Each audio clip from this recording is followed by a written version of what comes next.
Welcome back to Activism is Medicine. My name is Frank Ferencich, and today we'd like to welcome Captain Paul Watson to our show. As you probably heard, Captain Watson is a legendary figure in the world of marine conservation and activism. He was an original founder of Greenpeace and the Sea Shepherd Society, and his exploits on the high seas around the world served as an inspiration to millions of people around the world. I hope you enjoy our conversation. One place we often begin is with origin stories. And so I'm really interested in the whole arc of your career and maybe a story about your childhood and what ignited the green flame within you and how you came to some kind of ecological awakening as a young person. That might be a good place to begin. Well, I was raised in a East Coast fishing village in Canada, New Brunswick. And one incident that sort of had a significant impact on my life was that I spent a summer when I was 10 years old swimming with a family of beavers. So I would go to the pond every day and swim with the beavers and had a wonderful summer doing that. And then the next summer, when I was 11, I was quite excited to go back there. And I did. And I couldn't find any beavers. And I began to ask questions. And I said, well, what happened? And I found out that trappers had taken them all during the wintertime. I became quite angry. So that winter, the following winter, when was 11, I began to walk the trap lines and free any animals in the traps and destroy the traps. I'd throw them in the river. And so I guess I've been doing the same thing for 60 years now. When I was in 1969, I was the youngest founding member of Greenpeace. It was actually called the Don't Make a Wave Committee at the time. And our first campaign was to go to Amchitka Island up in the Aleutians to protest nuclear testing. My concern was different than other people. I mean, the Don't Wake a Wave Committee came from the Sierra Club and the Quakers. And the Quakers, of course, a peace thing, and the Sierra what the Sierra Club was also the environmental part. So that's where it came to become Greenpeace. But how that happened is that we had to get a boat to go up there. And at one of the first meetings, somebody left the meeting and said peace. And Bob Hunter said, Bill Darnell said, make it a Greenpeace. And Bob Hunter said, oh, that's a great name for the boat. So the name of the ship came first. And then in 72, we changed the name of the Don't Make a Wave Committee to the Greenpeace Foundation. And I left Greenpeace in 1977, mainly because I was a campaign leader on the campaign to protect seals off of Newfoundland and Labrador. And at one point, a sealer was about to club a newborn seal, and I reached over and I ran over and I grabbed the club out of his hand and threw it into the ocean.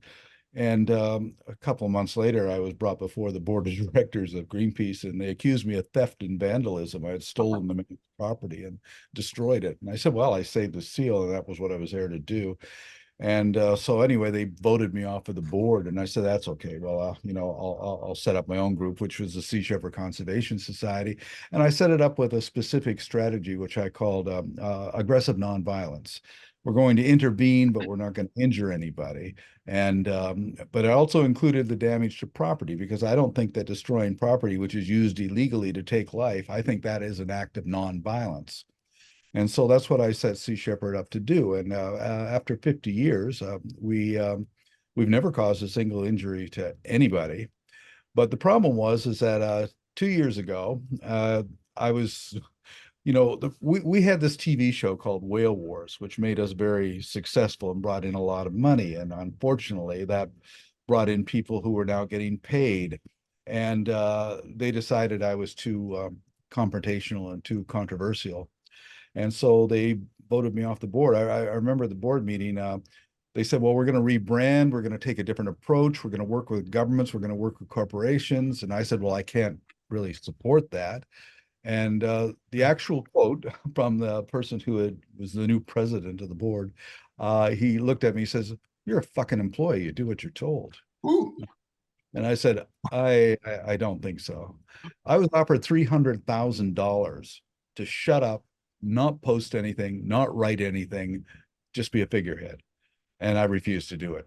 So I left Sea Shepherd the US, and I was still as part of Sea Shepherd Global, but then they were going to be sued by Sea Shepherd USA.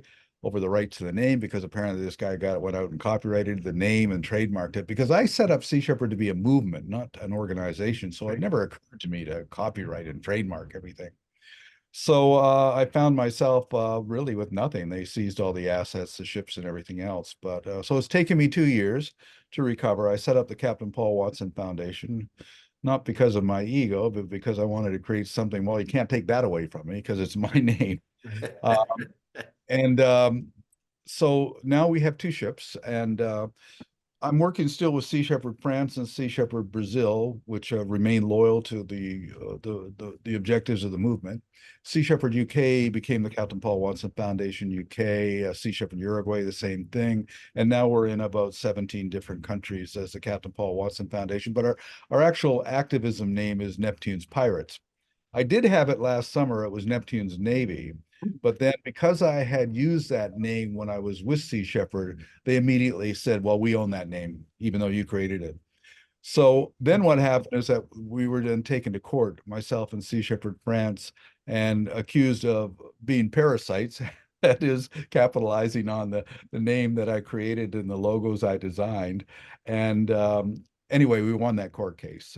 So the judge threw the whole thing out and said that it was ridiculous. But they're still trying to sue us because they have all of the monies that we were able to accumulate because we were successful, because based on how we did it, they're spending hundreds of thousands of dollars on legal fees to try and shut me down. But I don't really care because the money's never been that important to me. I've got the ships, and in 2 months we head off for less than 2 months. We head off to Iceland to intervene against the Icelandic whaling fleet. And our second ship, which we just were able to secure, is on its way to Australia, where we will be ready to go after the Japanese whaling fleet when they return, because we know they're going to back because they just completed the construction of $100 million factory ship to replace the old factory ship. And there's only one purpose for that, is to go to the Southern Ocean. So we know they're going to go back, but we're now in a position that we'll be able to intervene against them. So, like I said, it's taken 2 years to recover, but we're back doing what we've always done, and we'll continue to do it. Wow. Nice. Well, one theme that you like to speak about is the importance of the oceans, not just for the life that's there, but also for human life. And you talk about how if the oceans die, we die. A lot of people don't appreciate the value of the oceans. And maybe you could talk a little bit about that. I think the best way to explain that is, since 1950, there's been a 40% diminishment in phytoplankton in the sea. And phytoplankton provides up to 70% of the oxygen in the air we breathe. And why is this being diminished? Because phytoplankton requires a healthy biodiversity, and that is that needs nutrients like nitrogen and iron and magnesium. And these nutrients come from the feces of whales and dolphins and seabirds and everything. So when you diminish the numbers of those species, you diminish the nutrient base to the phytoplankton population. Right. Now, the reality is that if phytoplankton disappears from the sea, we all die. Life on this planet is in serious trouble because it would reduce the amount of oxygen being produced. And also, phytoplankton is the basis of the food pyramid in the ocean. The phytoplankton feeds the zooplankton feeds the other animals above it. And so right now, to make what we're actually going after the krill, we're doing massive exploitation of zooplankton in the Southern Ocean, and we intend to go after them also. And what that means is that they're taking the millions of tons of krill for the purpose of making a cheap protein paste for factory farms. So will be, to raise pigs and chickens and whatever. Already, we kill 90 billion animals a year on factory farms, and that requires an incredible amount of protein and other things, which they get from fish. And that 40% of all the fish that's caught from the oceans rendered into fish meal, which goes to feed domestic salmon and chickens and pigs. In fact, chickens eat more fish than all the seabirds on the planet, to give you an idea of how bad that is. Cats, domestic house cats, eat more fish than all the seals in the North Atlantic. About 2.8 million tons of fish goes simply to feed cats, domestic house cats around the world. So this is really a world out of balance, which we're trying to think. The other thing that I did in 2020 is I created a church, which is I call the Church of Biocentrism. It's not a religious thing, but I it's based on science. Basically, it's all based on the three laws of ecology: the law of diversity, that the strength of an ecosystem depends upon diversity within it; the law of interdependence, that all species within an ecosystem are interdependent with each other; and third is the law of finite resources, that there's a limit to growth because there's a limit to carrying capacity, and when you diminish uh, other species, the carrying capacity for other species, you cause diminishment in both diversity and interdependence. So that's what I'm trying to get across, and sort of, promoting it more as a church, and also the fact that we have to learn to live in harmony with all these other species if we're going to survive. Because for thousands of years, the human perspective has been anthropocentric. That is, it's all about us. It was all created for us. We're the only species that matters. And I think we need to adopt a more, what a lot of indigenous cultures already understand, which is a biocentric outlook, that we're all interdependent with each other. I know a couple of years ago, I got a call from Brett Hume from the Fox Network, and he said, did you actually say that bees, trees, worms, and whales are more important than people? I said, yeah, I think I did.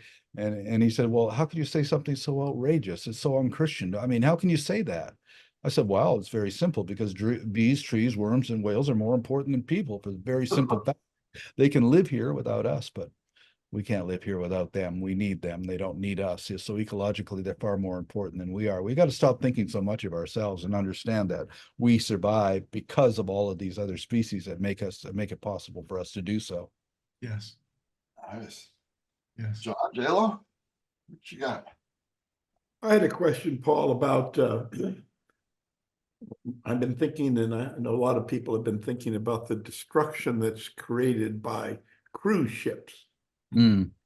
Especially, here in the United States, they have these new massive, mile-long cruise ships that are going out through the Caribbean. And what can be done to deal with that issue? I mean, it's one thing to track down ships that are hunting whales, but what thoughts do you have about effective actions that would limit the destruction of cruise ships? Try to control the traffic. I think it's, I guess, to me, I look at it in two issues. One, I don't think that the destruction that they create is really advertised or explained that much. And second, it seems that efforts to lobby or to try to move cruise lines and this and that have been pretty unsuccessful. Well, I think another COVID-like outbreak might do the trick, but but they are extremely destructive. I mean, incredible amount of pollution that produce, carbon footprints also incredible. I actually went on a cruise one time from Seattle to Alaska. They gave me a free trip to give a talk on ecology, of all things. And but I took the trip because I wanted to just see what the hell this was all about. And it was a very strange experience. It's basically a hotel that moves through the water, and I really couldn't understand what the point of it was. You know, but I actually didn't do very well on the talk because very few people who were on the cruise were interested in what I had to say. I was actually on it was actually a cruise that was taking presidents of companies from all over the world, and they seemed to be only interested in the talks where they could live forever, or they could get money and get richer. That was the only thing that seemed to be interesting to them. So anything I had to say about ecology wasn't something that they were concerned with. But yeah, cruise ships are a problem. Right now in the Faroe Islands, for instance, where we're trying to stop the killing of dolphins and pilot whales there. Cruise ships go there. And last year, when we were there, a cruise ship was in the harbor in Tórshavn in the Faroe Islands when a slaughter took place right in front of all of the passengers. And the cruise ship company was appalled, the passengers were appalled and everything, and the cruise ships, oh, we're going to do something about this. And of course they never did. It was just all talk. But so we've been actually trying to stop these cruise ships from going into, we managed to get Disney to no longer take their ships into the Faroe Islands. But as you say, it's a difficult problem because they're all over the place. And they actually, for instance, I remember when I was in Ketchikan, Alaska, the cruise ships come in there, quite a few of them. They disgorge all of these tourists onto the dock, and it's not very good for the economy because all of the shops on the main streets are owned by the cruise ship companies. So they're basically selling to their own passengers everywhere they go. That whether that be in the Bahamas or anywhere else, the cruise ships are getting money from them on board, and they're getting money from them when they go ashore. So it's not very good for the peoples in the various communities that they visit. All right. It's just sort of a business that helps the cruise ships. Right. Yeah. Yeah. Captured audience. Yeah. But of course, the price of fuel is going up and up all the time. That's why these ships can't afford to stay in port very long. They're in and they're out. They have to keep moving, or else the profit margin isn't that big, really. Right. Yeah. Dalo? Yeah, Paul. So, you mentioned about the phytoplankton, the radical decrease in phytoplankton and the different effects that has all the way through the food chain in the ocean, the life chain really is what it is. And it's like, with all that happening and the fact that the oceans are really the Earth's lungs, not the trees, not the forests, right? People say, oh, Brazil is the rainforest, but it's really the oceans that are the Earth's lungs, so to speak, for ocean and oxygen creation. What would you tell young people about this today? What would, if you could give sort of like a highlight real quick to inspire and influence and engage young people, how would you do it? What would you think would be the best way? Well, I wrote a children's book last year called We Are the Ocean, and I'm trying to get across a different point of view of what the ocean is, because we tend to think of the ocean as the sea, you're down there surfing or swimming or sailing, that's the ocean. But this is really the planet ocean. It's not the planet Earth. It's water. It's water in continuous circulation. Sometimes it's in the sea, sometimes locked in ice, sometimes underground, sometimes in the clouds, and sometimes in the cells of every living plant and animal on the planet. So it's that water in constant circulation that is going through all of those different mediums. So the question as to what is the ocean, the answer is we are the ocean. Everything is connected by that molecule of water. And so when you impact any part of it, the sea or the atmosphere or the land, you're impacting every other part of it too. So whatever you do in the ocean is going to get in, have consequences in the atmosphere and on and on. So so I'm trying to get that point of view. I never actually call it the oceans. To me, there's only one ocean, and that's why I constantly say the ocean. And that's where where I came up with the, if the ocean dies, we all die, because we are the ocean. Great.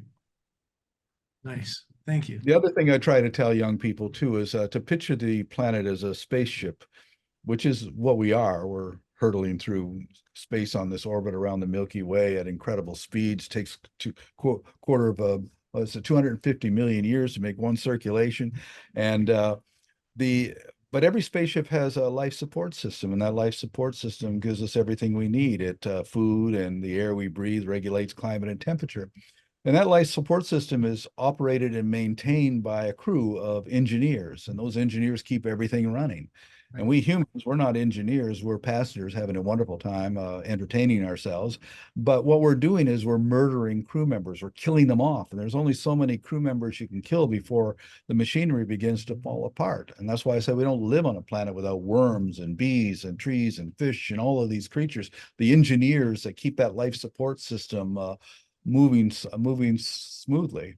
And I was born in 1950, and the number of the decrease in non-human species has been incredible. We're going to lose more species of plants and animals between the year 2000 and the year 2065 than we've lost in the last 65 million years. That is the sixth extinction, or the Anthropocene. It's happening. For the most part, no people are totally oblivious to it. Right. Human beings aren't the smartest creatures on the planet. We tend to think we are. I was debating a whaler in Norway a few years ago, and he said, but Watson, you say that whales are more intelligent than people. How can you say something so stupid? And I said, well, George, I measure intelligence by the ability to live in harmony with the natural world. And by that criteria, whales are far more intelligent than we are.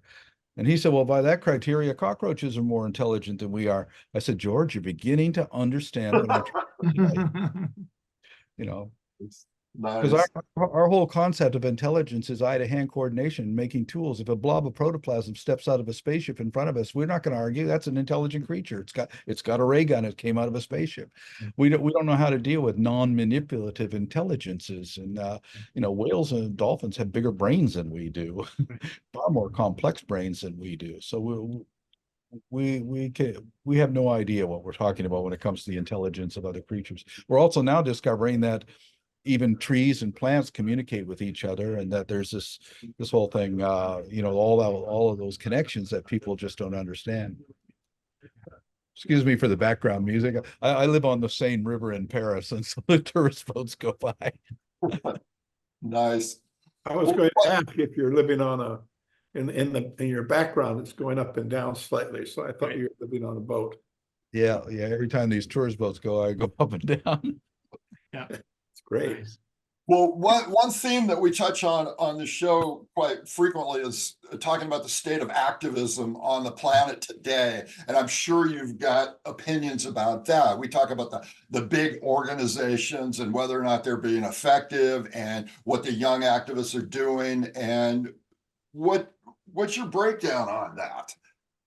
Well, the strength of an ecosystem is in diversity. Therefore, the strength of any movement has to be in diversity. So I think that the real strength in the environmental movement, it has to be in small grassroots organizations all working on different things, tens of thousands of different issues, working on them from tens of thousands of different perspectives. And whether that approach is education or litigation or legislation or direct activism, it all works towards the same thing. We got to really work together on that. And I've had my experience with, I was a national director of the Sierra Club for 3 years, 2003 through 2006, which I found to be incredibly frustrating, but also very enlightening as to, what this was all about. I know they were quite anxious to get rid of me during the time I was there because I was asking too many questions that they didn't have answers to. That was the time of Karl Pope was there. And I said, yeah, I even told him, I said, the problem in the world today are two popes, the Pope in Rome and the Pope in the Sierra Club. And that, but it's just the bigger the organization, I think the less that gets done, really. So I do support the direct activist organizations. Extinction Rebellion is a good example of that. But the bigger the group, the less they do. So the two groups that I co-founded and founded, Greenpeace and Sea Shepherd, have become those big groups.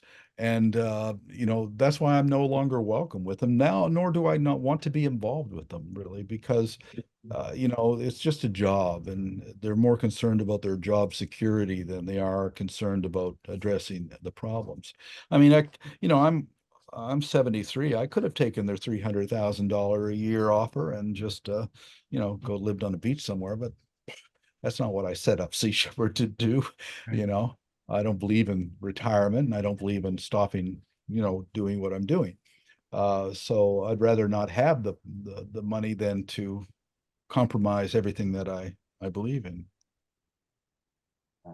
Nice. And are you training young activists to carry on your work?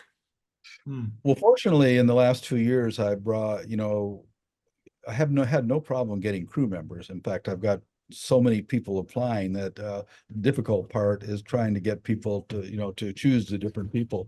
Oh, sorry, just doing a thing here. So the difficult part is trying to get enough people to do it. Well, 1 second. Yeah, you guys can just go ahead. Sorry. So there's a lot of people who are really very, very interested, more and more than, say, 20, 30, 40 years ago. Especially young people, I think, are becoming more involved now, and I think more out of necessity than anything else, because they see the contradictions and the fact that things have to be done. Right. So that's very encouraging in that way. The other thing I like to tell young people a lot is that not to get depressed or pessimistic or worry about the future, because, you don't have any power in the future. All your power is in the present. So you got to focus on doing what you can in the present, and that will define what the future will be. And so I think a lot of times people tend to get really easily depressed or pessimistic about the future, and we really shouldn't. We shouldn't concentrate on that at all. Can you tell us what it's like to, because I think I think many people would be interested in being involved in terms of being on a ship, but what's it really like? I mean, describe what's going to happen when you take one of the two major projects you're talking about this year, and what's it going to be like on the ship, and what's the intention, and how does it work out? Well, being on the ship, that's the easy part of what we do, really. Organizing, fundraising, getting everything together, that's the hard Right. part.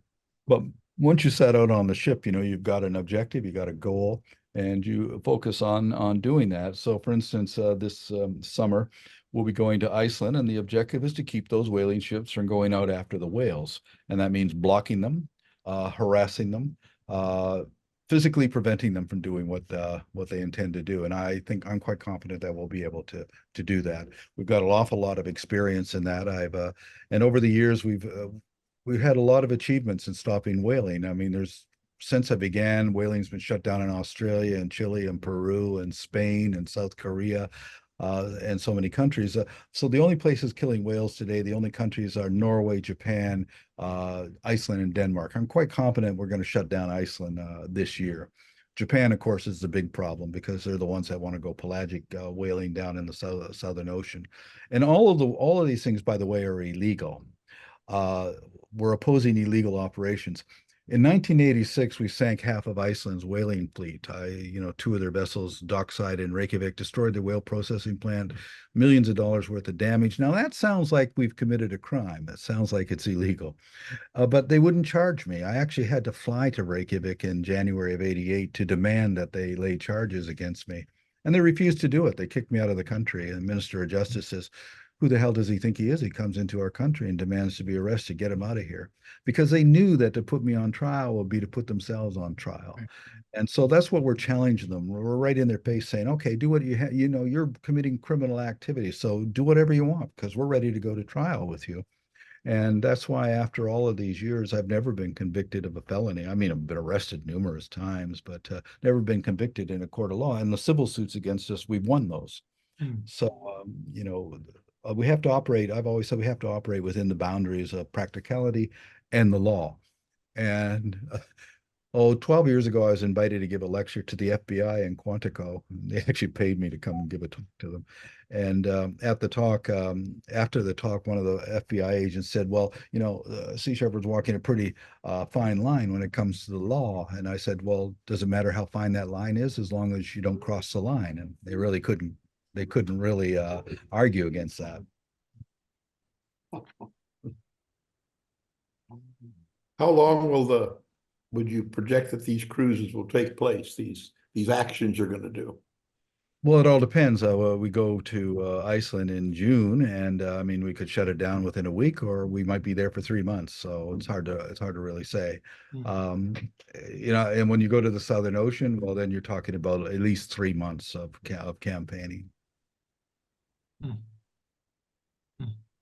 Last year, we went to Iceland, and we got there on the 21st of June of last year. And the day we arrived, the Icelandic government put a temporary ban on whaling. So then we went on to the Faroe Islands. That ban was over at the end of August, and we were ready to go back, but then Denmark leaned on our flag country of Jamaica and had our flag pulled, so we couldn't go back. It took us 2 months to get a new flag, and in that time they killed 24 whales. But I'm going to make sure that doesn't happen again this year.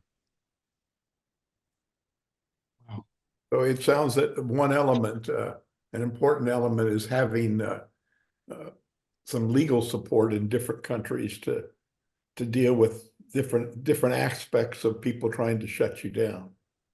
Yeah, unfortunately, we have to, get lawyers and on many of these cases, to defend ourselves on this thing, and also use lawyers to actually go after what the illegal activities that they're Right. doing themselves. Right. What other legal methods are you entangled with, so to speak, to bring to justice the countries or the organizations, the corporations that are illegally whaling? It seems like no one's enforcing it, but you guys. I mean, that seems kind of crazy. Well, the problem is we have all the laws, the treaties, and the rules and the regulations to protect life in the oceans, but there's a lack of economic and political motivation to uphold those laws and treaties. Really, the problem comes down to enforcement. There's Right. just no economic motivation to enforce the laws. So, we hear all of this stuff. Oh, we got a treaty to protect the ocean, and everybody's jumping up and down and clapping everybody on each other on the back, saying, "Hey, isn't this wonderful?" I mean, it's meaningless. I mean, we have all of these marine protected areas. That's where the poachers go. So, the Galapagos Islands, it's amazing. I mean, about 600,000 sharks a year are taken out of the Galapagos National Park Marine Reserve because of, again, a lack of enforcement. I actually provided a patrol boat to the Galapagos from 2000 until 2010, and they just didn't do anything with it. Um, and they ended up destroying the boat. And so governments are really useless when it comes to this. I mean, there are exceptions. I would say that the United States Coast Guard and the Fish and Wildlife and everything are pretty good, when it comes to enforcement. But most of the world, it isn't that way. Hmm. One of the themes that we discuss on this show is activism is medicine. Activism is good for you. And that's contrary to what I think a lot of people think about activism. They think of it as being stressful and frustrating and maybe even a health negative. And so I'm curious about how activism has supported your life and how even maybe it's affected your health and your body along the way. Well, I never really thought about it that way. I think that actively intervening and seeing, real results from that intervention is encouraging and, gives you a sense of achievement and fulfillment. So that's pretty much all a good thing. Yeah, but you could never live on the beach. You probably don't even see yourself retiring, I wouldn't think. No, I don't really understand retirement at all. Right, right. Because engagement is something that's really important to you.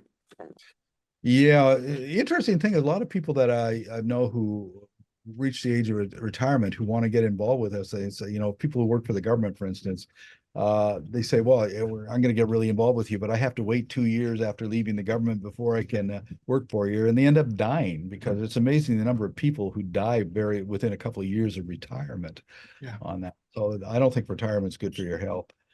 It's not actually. They've shown that. Yeah. You gotta have a big purpose and a passion, which you clearly do. Yeah. So, the other thing too is all the ships are all vegan vessels, Mhm. have been for decades, and that doesn't mean you have to be vegan to crew on the ship, but you have to be vegan while you're on the ship. And it's amazing how many people who came on and after 2 months realized that they hadn't died, and that they actually left the ship healthier than when they came on. So that's been a revelation to a lot of people. Hmm. Nice. So what about inspirational figures for you? Who has inspired you in your career? Oh, probably I've been more inspired by whales and seals and and the animals in the sea than anything else. But I've had, Bob Hunter, who was the first president of Greenpeace. He and I worked together very closely. He was an author and writer, and he was a man who actually invented the idea of it's called the mind bomb, which is going virtual and everything, and going viral. So, he was very influential. Farley Mowat, who was also, I worked very closely with him. He's a writer, naturalist in Canada, who did 45 books in his life. So he was also Hmm. very, very inspiring. Well, some of the early, you know, advisors to Sea Shepherd were included people like Buckminster Fuller and Margaret Mead.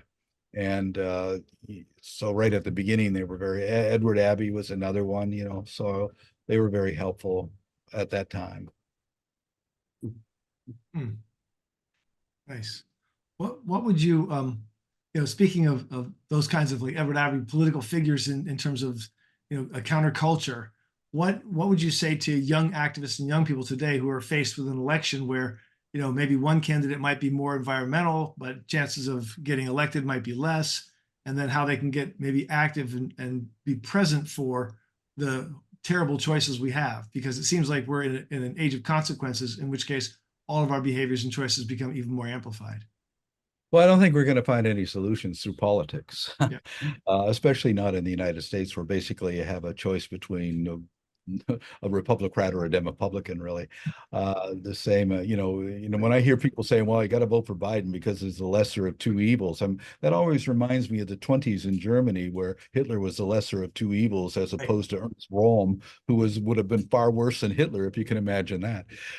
You know, so you know, you don't really have much of a choice, really, and everybody does what they're told to do by the corporations and by the powers that be.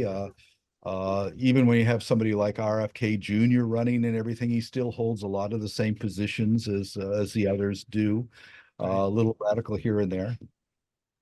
Right. Who would you say are the 3 or 4 people around the planet who are really thinking in the framework of ecology, for example, like replacing us from the top of the pyramid, so to speak, to being just one of the many that need to be part of the food chain of life, or the chain of life, especially as you said, like with worms and trees and bees and so forth?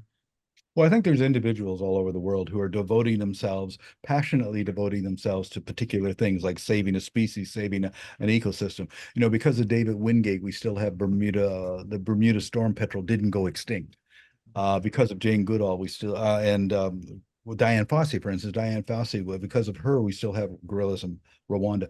Right. Well, what that means is that people who dedicate their life to protecting a species or an ecosystem, they're the people that are really making the difference. And I can't think of anything more noble than you can do than because you lived, a species didn't go extinct, or an ecosystem wasn't destroyed. I'm always being criticized by you say, you know, you're risking the lives of young people, because one of the things I always ask, are you willing to risk your life to protect a whale? And if people say no, then I said, well, then I don't need you. And a lot of journalists have said, well, that's pretty unreasonable, asking people to willing to risk their life to protect a whale. I said, why is that unreasonable? We live in a society where we ask young people to not only risk their life, but to die for flags and religion and real estate and oil wells. I think it's a far more noble thing to risk your life to protect an endangered species or a threatened habitat. Yes. Do you have close alliances with other groups that are interested in protecting the oceans? I mean, there's a lot of different organizations. Which ones do you feel are working to be effective?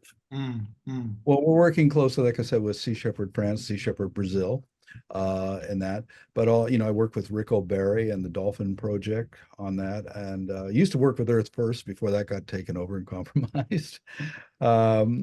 I support Extinction Rebellion, and a lot of grassroots small organizations around the world working in different places. So it's really hard to, I also work with a lot of indigenous peoples, the Kayapo in Amazonia, work with the Mohawks and the Iroquois Confederacy, work with Aboriginal communities in Australia, with Maori communities in New Zealand, and work with Pacific Northwest indigenous peoples on our opposition to salmon farming, for example.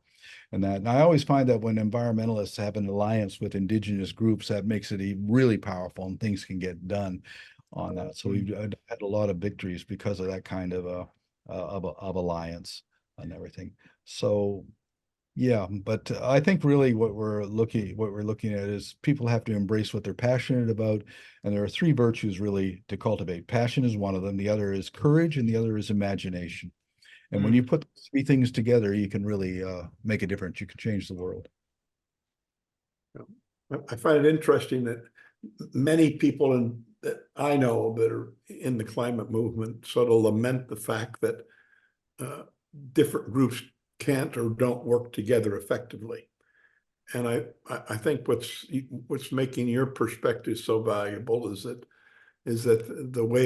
another way of looking at it, in the sense of like diversity of species and diversity of people, and that the more diverse, perhaps the stronger the overall movement is, rather than everyone falling into place and having one plan.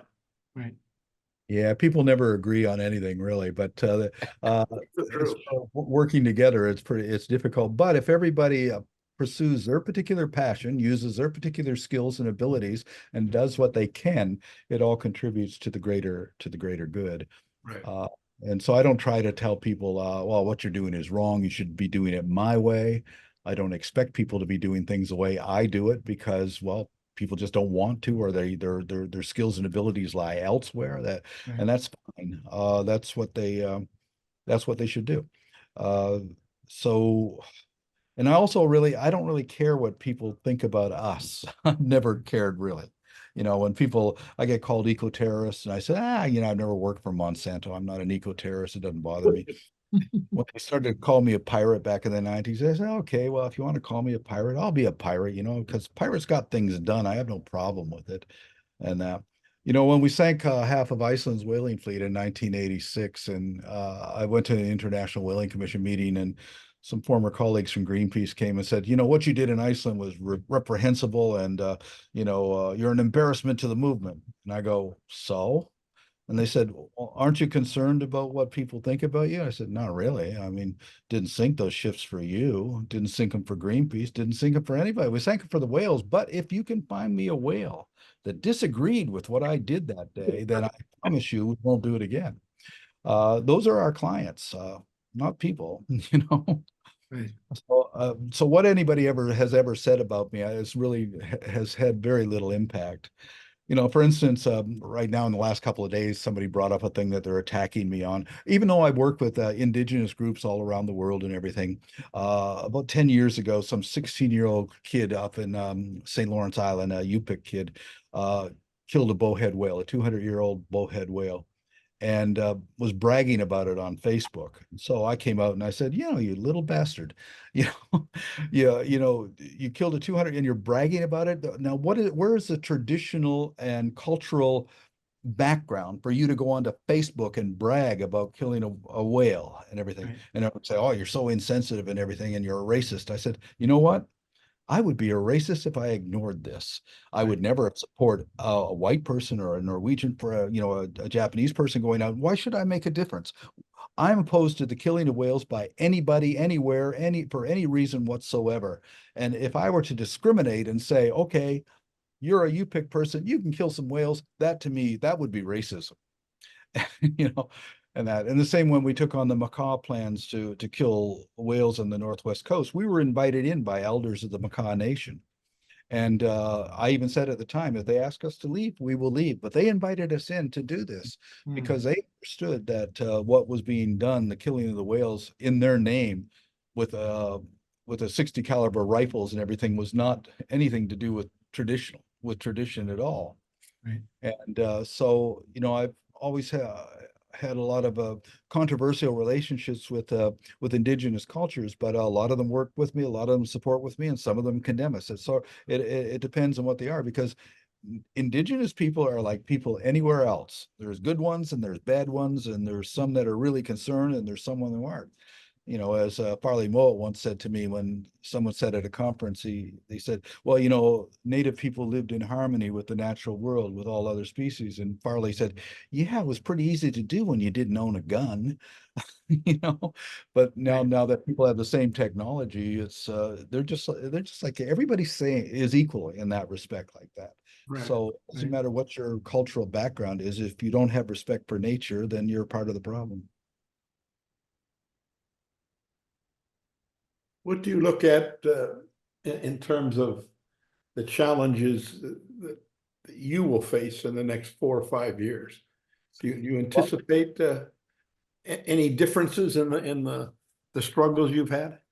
The biggest problem I see right now is they're going to start ocean mining. Now, I was opposing ocean mining or deep sea mining back in 1977. I was on the dock in Honolulu when the Glomar Explorer came in with the first ferromanganese nodules.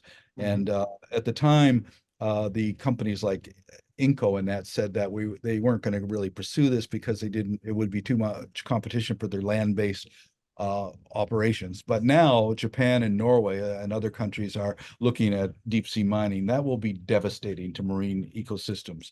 What they're looking at are these little potato-sized rocks on the bottom of the ocean called ferromanganese nodules, very rich in manganese, nickel, cobalt, gold. And what this says, these nodules take up to 200 million years to grow. What happens is, say, a scale or something falls from the surface, and as it comes down into the bottom, it accumulates all of these minerals. And after 200 years, you got these little potato-sized rocks, and there's billions of them across the bottom of the ocean.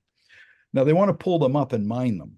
Now the problem is that means sucking them up, creating enormous amounts of sediment, which is going to take anywhere from 1 to 5 years to actually settle back on there. Now, first of all, there's also a whole ecosystem where these nodules are. They'll destroy that. But as the sediment comes down, it will suck the oxygen out of the benthic waters, and therefore cause mass extinction of marine species as a result.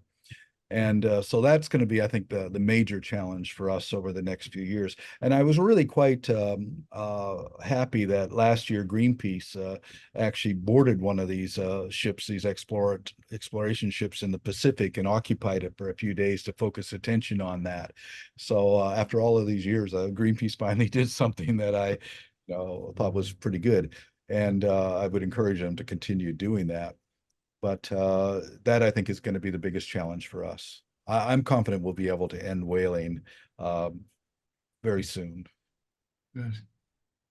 But to some extent, aren't these new forms of mining, and we're also talking about these giant windmills that will be there's next to the coast of California and Oregon. I guess one of the ways to look at it is that this is examples of ecological destruction that's going to be created by, at least theoretically, trying to get, quote, clean energy. Well, absolutely. In fact, I'm working right now with Sea Shepherd France to oppose the offshore windmills here, because we've done a number of studies. We've taken scientists out to look at this situation.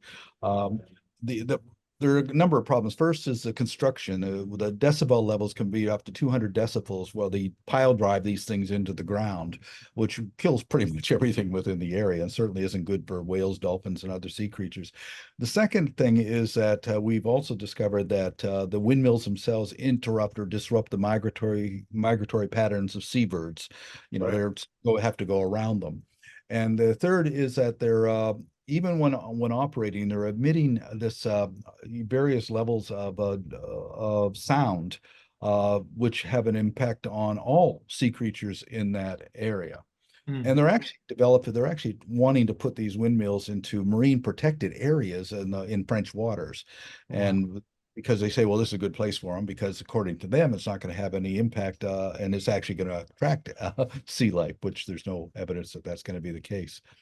So, windmills are, it's probably the only thing I agree with President or ex-President Trump on, except that he thinks they cause cancer. But there is you see what happens. There's a willingness to accept alternative energies on the surface without really looking into the impact of that. Right. Like electric cars, I don't see electric cars as being any better. I mean, the amount of lithium and cobalt and other materials that are needed to extract in order to make the batteries for these things, and then you plug them in, and where are you getting the electricity from? Oil or coal or nuclear or biomass burning or whatever. It just doesn't suddenly appear that these batteries aren't self-energized out of nowhere. So there's a lot of questions that are not being asked, because we really want, as a whole, we want solutions that we don't have to be too concerned. We have to feel good about the solutions, and windmills make us feel good. Solar panels make us feel good. Now, here's the reality of it, is that when you really look at it, within 100 years, certainly no more than 150 years, there's not going to be any fossil fuels. Uh, and when there's no more fossil fuels, that's the end of civilization as we know it.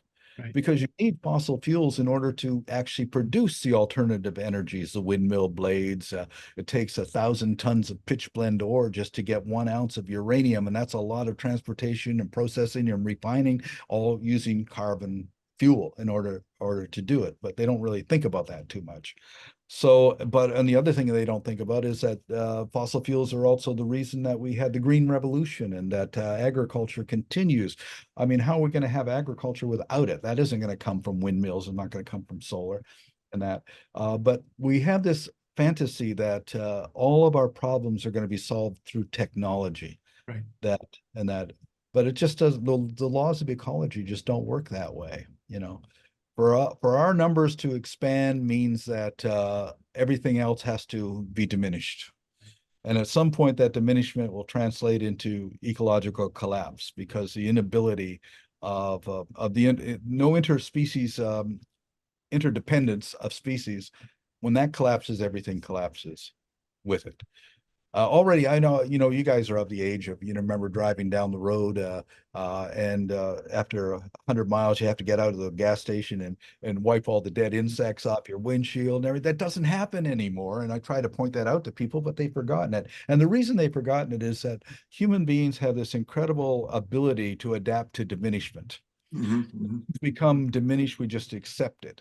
And in 1965, if I were to say, in 40 years, you're going to be buying your water in plastic bottles and paying more for that water than the equivalent amount of gasoline, you would have looked at me like, oh, no way, you're insane if you think people are going to do that. And yet here we are. Yeah.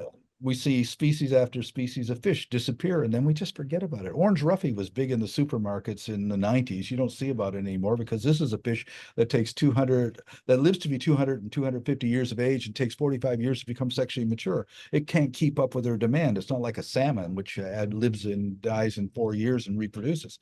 So we treat every species of fish as one fish, as a fish. And we don't think of the differences on that.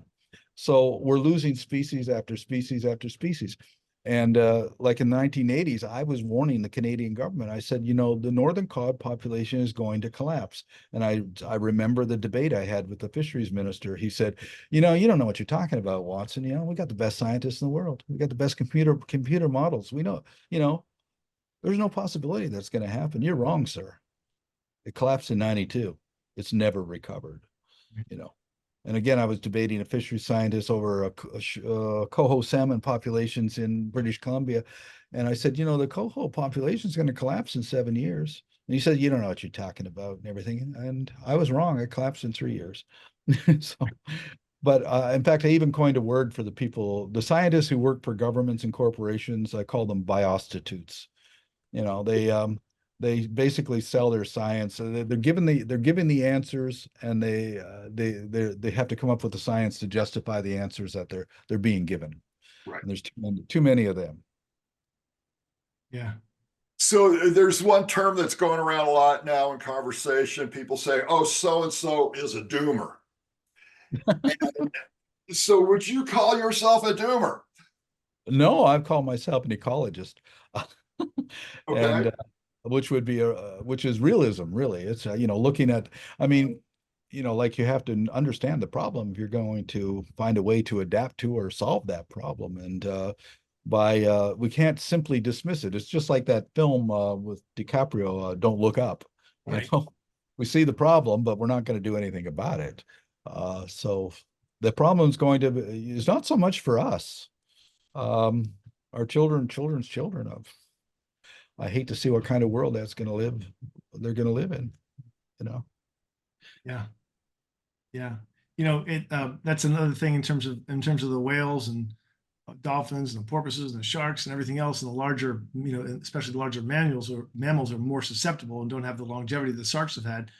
With our ocean heating now going off the charts, and with the past 6 months averaging over 2 degrees Celsius atmospherically since pre-industrial 1850, there's a very clear trend. At what point, are we really facing an extinction in the ocean that we can't stop? I think that we are. I think we had an opportunity 20, 30 years ago address this. But if that Atlantic conveyor shuts down, then you've got where I am right now in Paris. They forget that we're on the same level as Juneau, Alaska. You know, we're that the only thing that keeps Europe from a deep freeze is the Atlantic conveyor, the Gulf Stream, and that'll cause incredible problems on that. So yeah, there's going to be a lot of changes within the next generation, and we either adapt or die. Really, that's the ecological reality of the whole thing. Yeah. I read a book in 1972, a science fiction book called "The Sheep Look Up" by John Brunner, and he predicted everything that was experienced now. He predicted in that book, and really a world of apathy where there's a lot of solutions that are not real. They're just sort of like feel good solutions, and that's pretty much the way things are now.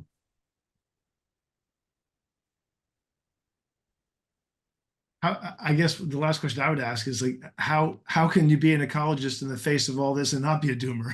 I mean, it just seems like we're heading towards this cataclysmic loss in the oceans. Well, the lesson I learned on that is what I touched on earlier is, back in 1973, I was a volunteer medic for the American Indian movement during the occupation of Wounded Knee in South Dakota. And we were surrounded by 3,000 federal agents who were shooting at us, 20,000 rounds a night. They wounded 46, killed 2. I went to Russell Means, who was the leader of the American Indian movement. And I said, look, we don't have any chance of winning here. I mean, the odds against us are overwhelming. We're hopelessly outnumbered, and we simply can't win. So why are we continuing to hold this position? Yeah. And he told me something that has stayed with me forever. And he said, well, we're not concerned about the odds against us, and we're not concerned about winning or losing. We're here because this is the right thing to do, the right place to do it, and the right time to do it. Don't worry about the future. Concentrate on the present. That's where your power lies. You have no power in the future. And that's all we can really do. I don't know what the world's going to be like 50 years from now, but I can try my best to make it a better world. Right. But I can't do it by worrying about it. Yes. Thank you. Wow. But I also can't do it by ignoring it. Right. Yes. Something happened last year, which was that, there was this blockade at the Burning Man thing. And I wrote an article about it at the time, but they had I think it was climate change or it was Extinction Rebellion, and it was Stop Oil, and there was a couple other groups that put up a barricade to stop these guys from going into there. And the people who were going to Burning Man were getting out of their cars and beating on these guys and calling the police on these guys. And, they're just trying to deliver a message, which I thought was supposed to be the spirit of Burning Man or whatever it was. Right. And then what is a couple of days later, a flood comes in, totally devastates the place. So everything they were warning about actually came true. But what was telling to me was the reaction of all of these people who were supposed to be aware, who were supposed to be enlightened, who got really angry because you're raining on our parade by telling us the truth that we don't want to hear. Right. Yeah, we actually have some relationship with some of those people who were involved in that. So good. We know the story, and it's quite an interesting case. It's epic. Yeah. Yeah, well, I thought that from what I understand from Burning Man, I thought these people were really the true spirit of what it was all about. Burning Man, like many organizations, has a bureaucratic element of it. Yeah. And, everything evolves to become more complicated, and really comes down to where's the profit in this? Right. Right. Instead of saying, we want to open our doors to other points of view. That's right. I think there's an effort to be as effective as possible, but it ends up being as effective as possible as a bureaucracy. Yeah. So, I mean, they have some they got involved in some litigation along with local indigenous tribes, but the Burning Man is being criticized for trying to stop thermal construction in that area.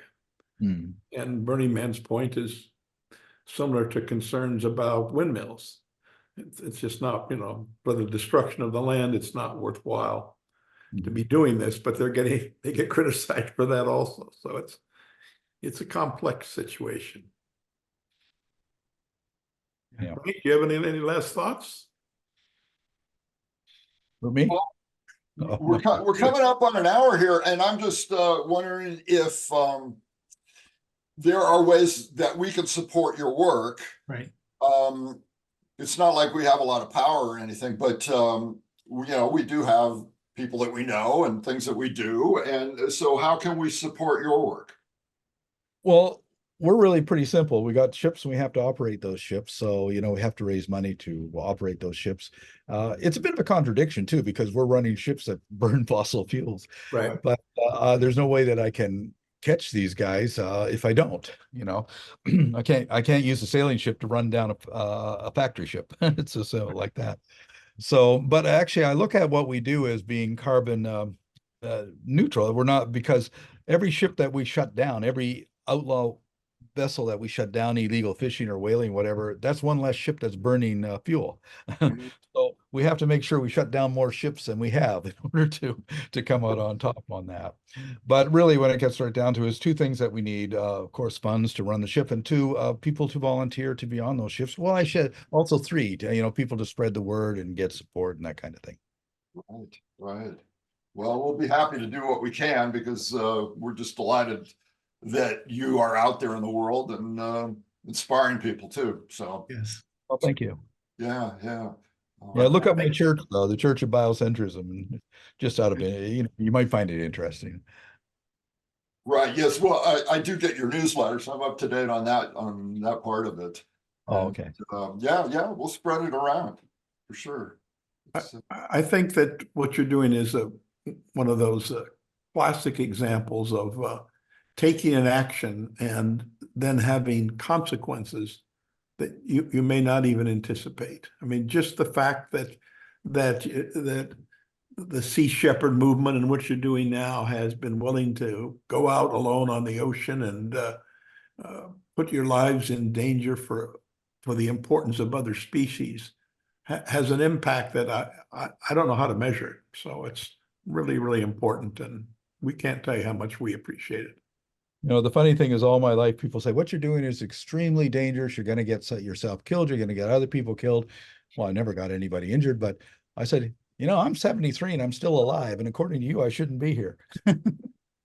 Right. All right. Best of luck. And you're going to be going to the Atlantic, right? Yeah, I'll be captaining the ship going up to Iceland, and then I'll be going down to Australia at the end of the year to go after the Japanese. Well, best of luck. Godspeed, as they say. I think my big mistake with Sea Shepherd is that because Japan had me on the red notice out on me for Interpol, which just dropped about 5 months ago. Interpol, the red notice is for serial killers, major drug traffickers, and war criminals. I'm the only person in history of Interpol to be on there for trespassing. But wasn't even trespassing, it was conspiracy to trespass. But Japan's a powerful country, so they wanted to stop me, so they put me on there. But what it did do was prevented me from going out on the ships and everything for 10 years, because I couldn't travel outside of France and the US. And so that allowed other people to take more and more control of the Sea Shepherd movement and push me out of it. So that was the only negative consequence of that whole thing. But we'll rebound. But I have to say that being kicked out, starting all over again, really provides a lot of inspiration and motivation. So every once in a while, I think you need a good kick in the ass to get you back to where you started from. Right. No, It's true. yeah. Well, once again, thank you so much. And, we look forward to staying in touch and helping out in any way we can. And if you ever have any thoughts, feel free to contact us, and, maybe we'll talk again sometime in the future and hear about your exploits. Well, thank you very much. It's been a pleasure. Thanks again, Captain. We really appreciate it. Thank you. For now. Okay. Cheers. Take Cheers. care. I hope you've enjoyed our show today. For more about Captain Watson's work, be sure to visit paulwatsonfoundation.org. And for more about activism is medicine, you can visit our website, activismismedicine.net. See you next time.